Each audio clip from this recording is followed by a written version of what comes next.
She married me at a courthouse in Dayton before lunch, and by sunset, I was driving her to the airport with a duffel full of cash and a request to forget her name. 10 years later, a young man knocked on my door and called me Sir, and the man I always thought was the villain sat beside him, asking if I could spare a few minutes. Hey folks, Marcus here. Welcome back to After Her Lies. Before I roll into it, do an old guy a kindness. 96% of the people watching are not subscribed. I see the numbers. It stings more than my back on cold mornings. Hit subscribe, ring the bell, and throw a like on this if you want more of these true stories from the years that made me. Leave a comment too. Tell me what you would have done, and if you think I was a fool. I can take it. All right. Here we go. I met her in the spring of '83. Dayton, Ohio. I was 25, working nights in a parts warehouse, and days fixing whatever folks on my block brought me. Lawnmowers, radios, a toaster that shot bread like a slingshot. I had a tiny apartment off Salem Avenue, with thin walls and a view of a brick chimney that never smoked. My Friday night treat was a steak at King's Table if the paycheck was kind, or a burger at the bowling alley if it wasn't. That night, it was the bowling alley. The ceiling lights hummed like a field of cicadas. The lane smelled like wax and old beer. I took a seat 2 stools down from a woman in a denim jacket with pearl snaps and a scratch on one knuckle like she had punched a door and missed. She had a smile that showed only when she wanted it to, and hazel eyes that looked like they had a joke they were dying to share. She said her name was Emily Ridge. She ordered a root beer and a glass with ice. I remember noticing that. Root beer, ice cubes, and she held the straw like it was part of a ritual. She asked what I did, and I told her I stacked boxes and made things work again. She said that sounded like magic. I laughed. She said no, really. Folks like you hold the world together with a wrench and a good attitude. I asked what she did, and she said bookkeeping, 2 jobs, the bowling alley on paper, and a bar downtown where the bartender yelled as much as he poured. It was a full-time gig, keeping people honest and the numbers straight. We bowled 1 game. She beat me by 7 points. I still say the lane tilted. We started meeting in the afternoons when my shift allowed and she could slip away. Drives along the river. A stack of grilled cheese in my apartment. One Sunday we took my truck out to a flea market by the fairgrounds, and she bought a chipped glass lamp with a brass chain. She said one day she wanted a home where that lamp looked like it belonged. I told her I wanted a home where something of mine looked welcome. She squeezed my hand and said we might be talking about the same place. Now I want to say this straight, because it matters. I had loved girls before. High school sweethearts. A brief thing with a girl in Columbus who liked to ride in the bed of my truck and curse the radio. But with Emily, it felt like the stick shift slid into the right gear and my engine stopped whining. I believed everything she told me. I believed even what she refused to answer, because silence can be a kind of truth when you trust someone. That was my thinking then, and I see now how that can be a dangerous way to live. There were small cracks in the picture, a bruise she would not explain. A phone call that sent her to the back room at the bowling alley, coming back with cheeks flushed and the smell of cigarettes on her jacket. She insisted on paying cash for everything, even coffee. She kept her purse on her lap like a seatbelt.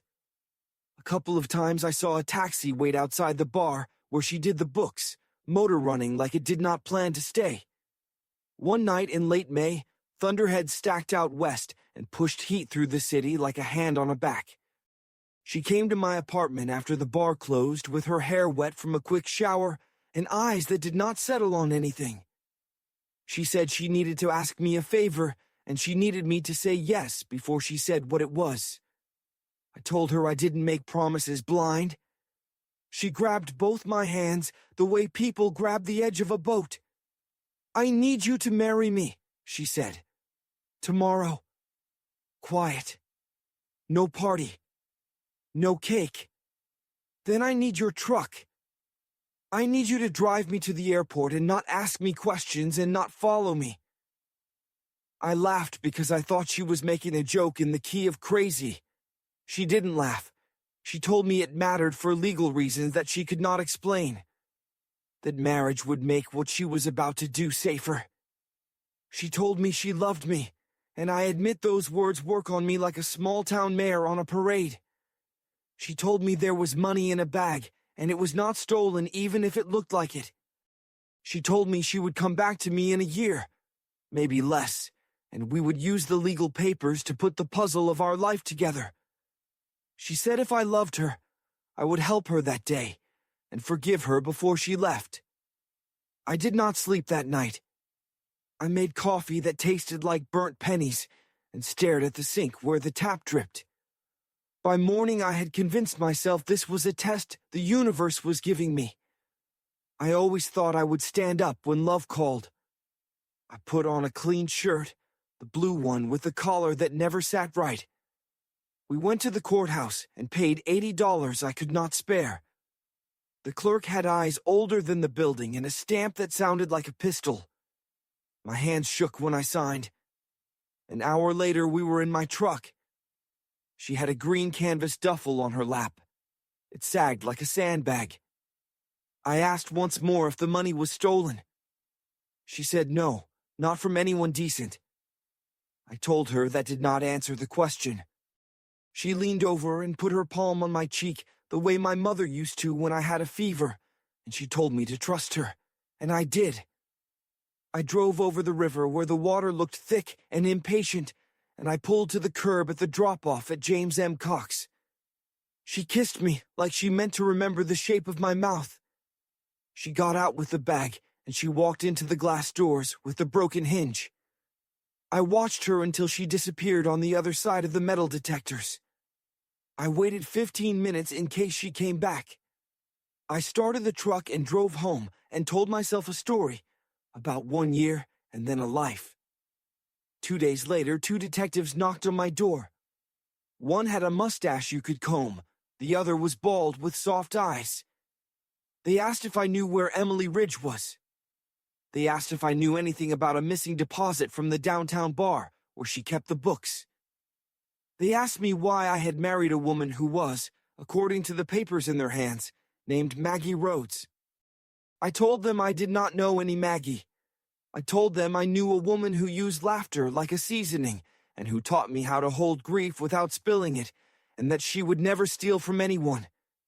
They did not write that part down. I lost my job a week later. Not officially for that. Budget cuts.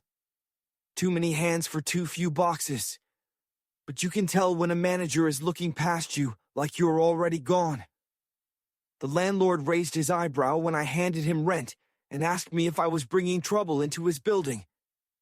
I kept looking for a letter in my mailbox. I learned the sound of the mail truck like it was a friend. Summer turned to a mean autumn. The tires on my truck went bald, and one morning I found the right rear slashed. I started bouncing from job to job, fixing a sump pump, laying a fence, cleaning out a garage that smelled like raccoon and sadness. I waited for news I had no right to expect. The year rolled by and then a second. Friends got married. One had a baby who squeezed my finger with a grip strong like a promise. My mother asked me at Thanksgiving if I was lonely, and I said I was fine. I said it like a reflex. I did not date.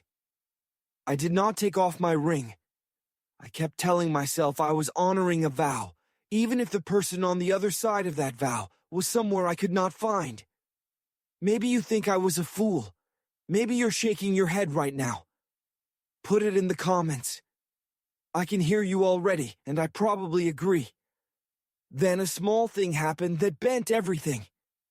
I came home one afternoon to find a white envelope shoved under my door with no stamp, only my name in a script that leaned like a man running uphill.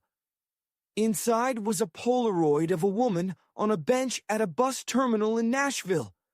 The woman's hair was shorter, darker, and her face was thinner, but her eyes were the same joke-keeping hazel. In her lap was a baby with cheeks like bread. On the back in pencil was a date and 2 words. Someday, love? I sat on my floor with that picture, and the world tilted until the room settled. Nashville felt reachable, the way dreams always feel reachable in the afternoon. By night, I had convinced myself someone wanted me to see that, and I was tired of being led by silence. I locked the apartment, threw a bag and a radiator hose into the back of my truck, and promised myself I would go, just to look. I would look, and then I would leave her alone if that is what she needed. I found the terminal 2 days later. It was a long room of fluorescent hum and people sleeping on their bags like dogs by a door. I showed the Polaroid to a man who sold tickets with fingers that looked more like toes. He said he had seen her once, with a baby who fussed in a careful way, like he had learned not to cry. He said she came in with a man who wore a hat in the shade. He said they had a pile of luggage you could stack plywood with. He said I should go home, if I was looking for something that wanted me to find it. I went home because I felt small there, like my hope was a balloon in a room full of pins. I tucked the Polaroid into my wallet. I tried to date again. I lasted 2 dinners with a school teacher from Kettering and a movie with a woman who sold shoes and always looked over my shoulder as if she expected someone to arrive. The second woman told me later that I felt like a rental car.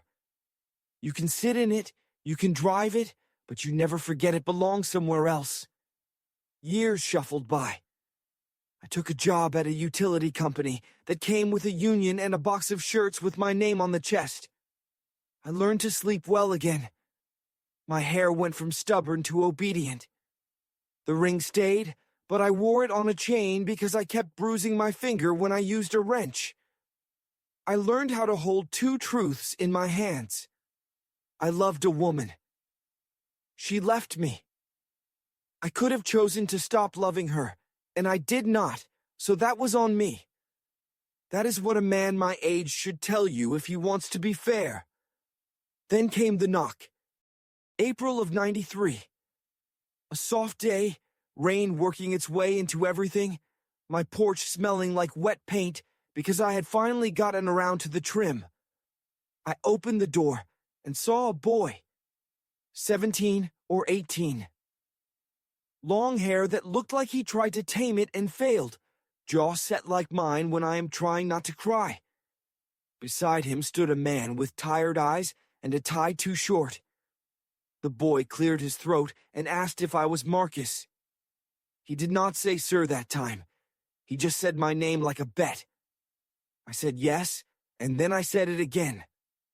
The man with the short tie said his name was Alan Whitlow, and he was with what he called a private office, which is the kind of phrase folks use when they want you to set your trust on autopilot.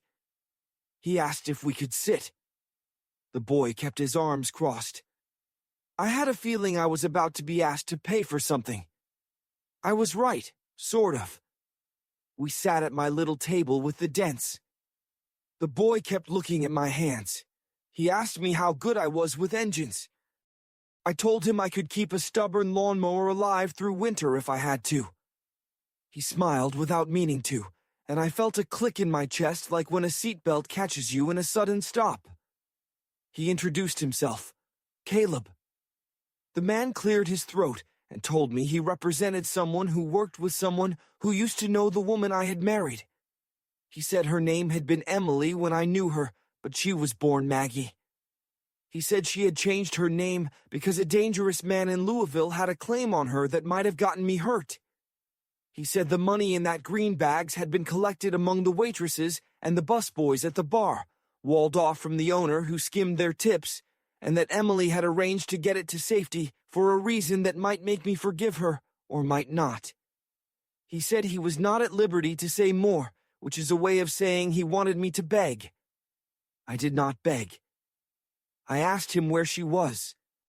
He took off his tie, like it was strangling him, and said she had passed the winter before in a small hospice outside Nashville, a little place with quilts on the walls and a nurse who sang while she checked the drip. I do not remember standing up. The room moved like I was on a boat. Caleb reached out and touched my wrist and said he was sorry. I sat down and asked to hear everything and anything he was allowed to say. The man told me a story I am going to tell you now, with the gaps filled by what I learned later, because stories deserve to be whole. Emily was born Maggie in Rockcastle County, Kentucky. Her father liked cards and whiskey more than he liked work. By 19, she was doing the books for a diner that needed her more than it could pay her, and by 22, she had made the mistake of falling hard for a man who drove a Camaro too fast down two-lane roads. His name was Ray Danner. He liked to borrow money from people who did not use contracts. The day she asked me to marry her, she had just been told she had to pay a debt that was not hers, or watch something ugly happen to someone she loved. The bar owner in Dayton, the one who yelled more than he poured, was Ray's cousin. The money in the duffel had started as a fund that the staff built in coffee cans to help one another when rent went lean or a baby came early. The bar owner started skimming, and Emily built quiet ledgers to prove it. When she realized Ray had his fingers in it too, she grabbed the whole thing and ran. And she asked me to marry her, because she knew that a wife can refuse to testify in some places, and because she wanted to wrap herself in the thinnest protection baked into the law. She was not proud of it. She wrote that in a letter I would not see for years. She wrote that she loved me, and that was the part that made the rest bearable to her. The man with the short tie said Emily wanted me to have something. He slid a small envelope across the table. Inside was a funeral program, printed on thin paper, her chosen name spelled out, and a pressed clover that crumbled when I touched it. There was also a note in her script that leaned uphill. "I told you once I would come back in a year," she wrote. By the time I could, I had a boy and a trail I had to keep cold. I wanted you to know I kept good books. Nothing was stolen that I did not return with interest, and the interest was a boy with your stubborn jaw and my temper. If he comes to see you, be gentle with him. He knows the facts. He does not know how hard the nights were. Caleb watched my face as I read that. He waited for me to look up, like he was afraid to pull air into his lungs until he knew which way this would go. I asked him if he knew he might be my son. He said he had known for a year and change. That he had found a stack of letters under a floorboard in a rental outside of Franklin, Tennessee, after his mother died. He said the letters were not sent because no address was safe.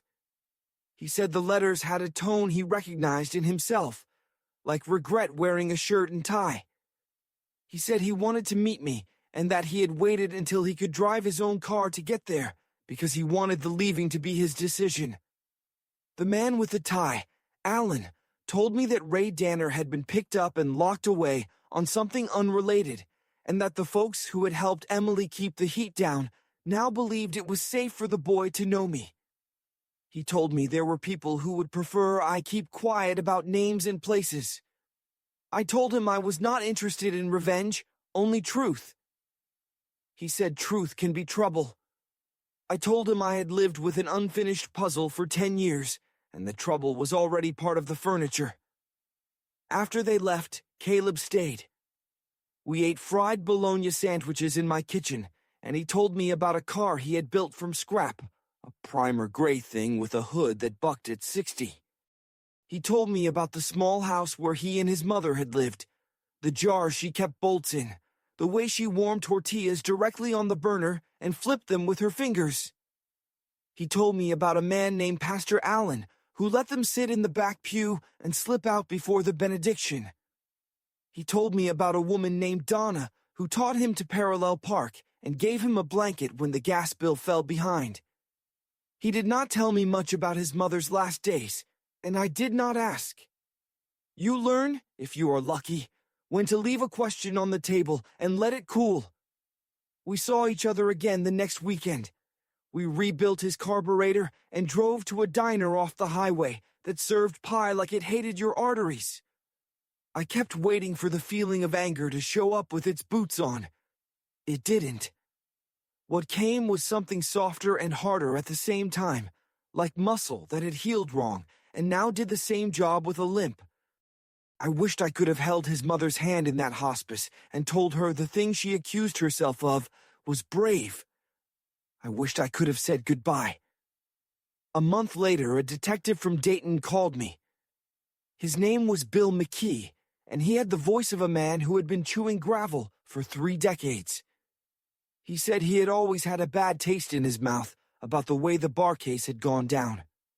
He said the owner, cousin to Ray, had turned informant early and walked away cleaner than he deserved. He said that kept him employed and out of a hospital. He said the real mean came from Ray's side and that Emily had put a cork in the bottle by yanking that cash and running. He told me something else, too. He told me the staff money she took, the coffee can fund, had been used to get Lindy the waitress out of a hospital and into a rehab center after a bad man broke her rib. He said he could not prove it on paper because the coffee can did not come with a receipt, but that the timing was a click you could hear. I hung up and sat on my steps and looked at the yard that refused to be grass. My heart felt like a locked door, and someone had found the right key. But the hinges squealed. I could end it there, and some of you might like that version better. Man meets woman. Woman runs to save him. Boy appears. The truth shows up late, but still in time to be helpful. Life stitches itself back together with rough thread, and you stop noticing the seam. Except that is not the full picture, and I promised you unexpected turns. Caleb and I went to Nashville in July to visit the small hospice where his mother had died. He wanted to see the room. He wanted to thank the nurse who sang. We drove down in my truck with the new tires I had learned to buy before they told me they were ready. The sky over Kentucky looked like it had been scrubbed and hung back on its line. We talked about cars and the taste of gas station coffee. We did not talk about feelings. At least, not like that. Men are dumb and slow about some things, and I have learned to forgive us because the alternative is to grind your teeth down to the gum. The hospice was a low building with windows that started low enough you could watch the grass.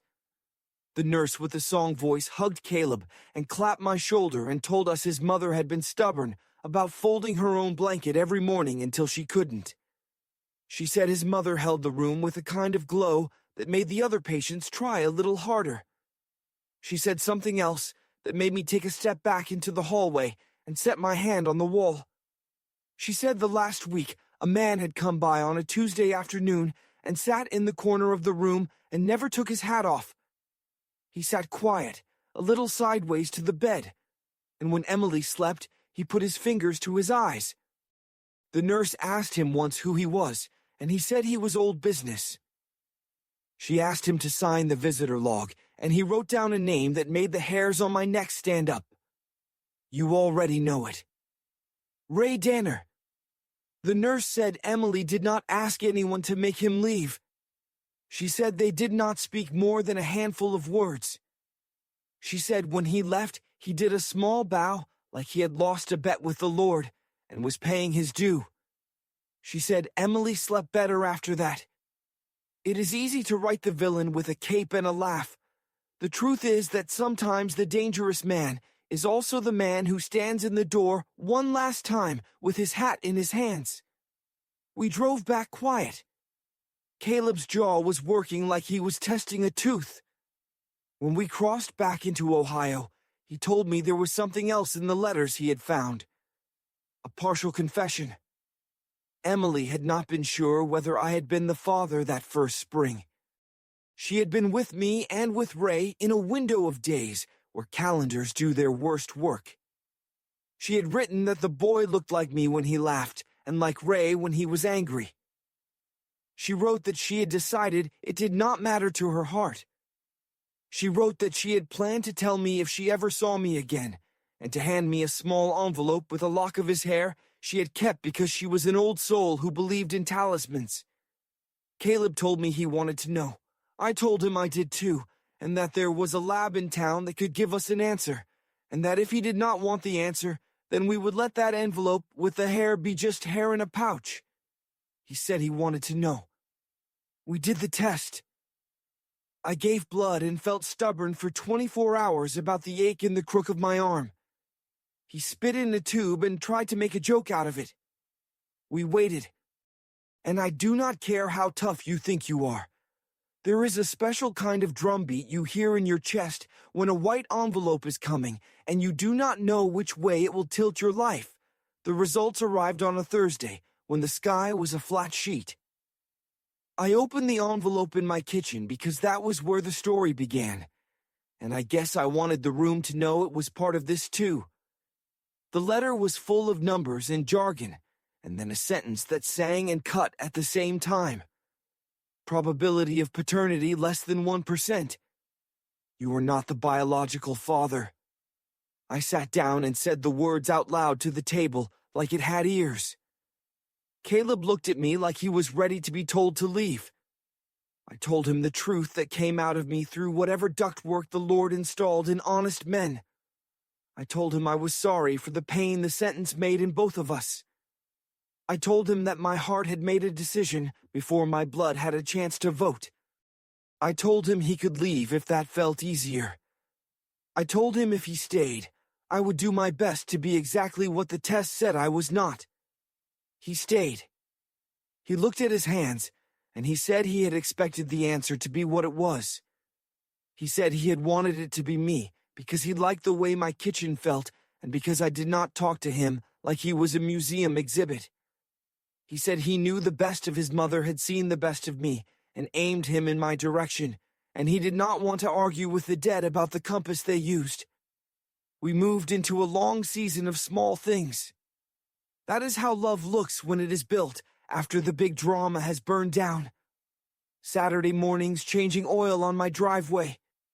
Sunday dinners where my sister brought a casserole that weighed more than my dog. A fall afternoon at a county fair where we ate corn dogs and watched a tractor pull, and I bought a carved wooden owl for no good reason. He called me Marcus at first, and then he called me M, and then one night after a ball game on TV, he said Dad and pretended he had said Mark. I did not correct him. Not then, not ever. There was one more twist. I had not learned yet how deep the ledger went. Detective McKee called me again, this time to say he was retiring in a handful of days, and he wanted to put something down in the world that would not be in any report. He met me at a diner that served coffee that made my fillings hum. He slid a folder across the table. Inside were copies of receipts and notes in the tidy hand of a bookkeeper who loved clean columns. It was Emily's hand. I could hear the nurse singing in my head when I looked at it. The ledger told a story that made my throat get hot. The duffel of cash I had carried in my truck that day at the courthouse had gone 3 places. A third back to the staff at the bar, with a note and photographs of the owner skimming from the coffee can, which is why he had to make a deal and sing for the feds when they pressed the back of his neck to the counter. A third to a man named Henry Taylor, an old mechanic with a shop off 3rd Street, who had put a roof on his house after a windstorm and then had a stroke 6 months later. The bar owner had refused to pay him for work done, and Emily had a ledger on that too. The last third had gone to a hospital in Louisville under Donna's name. Donna had been a waitress who took too many hits from a bad boyfriend and ended up with a pile of bills. The last third paid those and then some. Emily had written interest paid in a margin. She had a sense of humor that could carry weight like a mule. McKee told me one last thing before he stood and left me with the folder. He said Emily had gone to see Ray once before she left Ohio for good. He said a bus station camera caught them sitting together, not close, in a row of hard orange seats. He said she had some truth to hand him, and that when she stood, he did not try to hold her, which was the best evidence of change the detective had seen in that man. He said he had always believed the world would be a little better if more people knew how to let go without making a weapon out of their hands. I brought the folder home and showed it to Caleb. He looked at the photocopies the way you look at a church you did not expect to find yourself in. He said his mother had once told him that doing the right thing was like making a pie crust. You do not work it too much or it gets tough. You do it quick, gentle, and you do it again the next time you need one. And most folks will just be grateful there is a pie and not ask you what you did to make it. He stayed with me for a year while he figured out next steps. He took a job at a body shop on Main Street and came home with paint on his arms that looked like bruises. He fell in love with a girl named Holly who liked to wear his flannel shirts and rip them on fences. He called me when the car would not start, when he got a raise, when she told him she was pregnant, and he felt like he had swallowed a lit match and loved the burn. He married her on a Saturday in a church that needed new carpet. He asked me to stand where a father would stand, and when the preacher stumbled over where to put me, Caleb put me where I belonged. I cried like someone cutting onions in a rainstorm. And somewhere in there, I started this channel. A lady at the library where I volunteer told me I had the kind of voice that makes people tell the truth, and I took that as both a compliment and a challenge. I sat at this table where I am sitting now and told the camera about the day I learned forgiveness is not a decision you make once. It is a chore like sweeping the porch. You do it because dust does not care about your feelings. I told the camera about Emily, not her real name, and about the ledger, and about the boy who was and was not mine, and about the man who took off his hat in a room where a woman was dying and decided to lose a bet with the Lord. I know some of you want a neat morale. The part where I tell you lies are always bad, and truth will set you free before lunch. I cannot give you that. I can give you what happened and the way it felt. I can tell you I loved a woman who lied to me for reasons I now understand, and that understanding does not erase the sting, but it does make a better story. I can tell you I was wrong to think love meant never asking questions. I can tell you I was right to bet on the possibility of someone's best self walking in the door if you leave a light on. I can tell you that the family you build on purpose feels as sturdy as the kind the blood tells you to honor. Sometimes I sit on my porch with a glass of iced tea and think about that afternoon at the courthouse. I imagine a different choice. I imagine asking for names and papers and a receipt for the truth. I imagine handing back the duffel and saying I do not get in cars that are already driving fast. In those versions, I keep my job at the warehouse longer, and I do not bruise my knuckles on the face of a detective's patients, and I sleep better for a while. But then the version ends, quiet, like a television that someone unplugged. The version I lived, the messy one, has a boy named Caleb who calls me on Sundays, and a little girl who calls me Pop and believes I'm the reason balloons do not float away. I still keep the Polaroid in my wallet. The edges are worn smooth as a worry stone. When I look at it, I do not think about lies first. I think about coffee cans full of folding money, and women counting tips and deciding not to be small, and a man with a bad car and a good heart getting asked to put both hands on the wheel and drive. If you have listened this far, thank you. These stories are heavy, and some people bail when they realize there are no easy villains. If you felt anything, if you argued with me in your head, if you forgave me for being a fool first and a thinker second, do me a favor. Hit subscribe. It really does matter. 96% of you are not subscribed, and I'm not going to lie, that makes me sad. This little channel lives on your clicks and your comments. Throw a like on this video and tell me below what you think the real debt was in this story and who paid it. I read them all. I even read the ones where you tell me I should have waited at the airport longer. This is Marcus from After Her Lies. I'll see you next time. Bring your whole heart. We are building something honest here, one crooked line at a time.